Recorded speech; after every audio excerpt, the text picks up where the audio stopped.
strawberry. Now, repeat after me. Strawberry, strawberry. Meaning, a strawberry is a small, heart-shaped fruit with bright red skin, tiny seeds on the outside, and a sweet, juicy taste. It is often eaten fresh, used in desserts, or made into jams. In a sentence, she added a strawberry to her morning yogurt for a burst of flavor. Here, strawberry refers to the fruit she used to enhance her yogurt.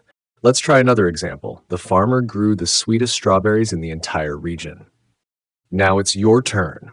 If you understand the word, comment below with your own sentence using strawberry.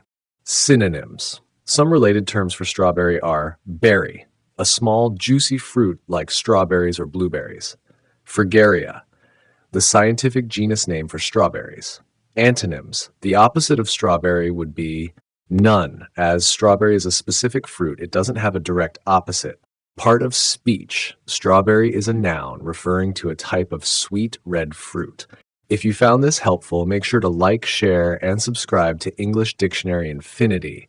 Don't forget to hit the notification bell for more words and pronunciation tips. See you next time.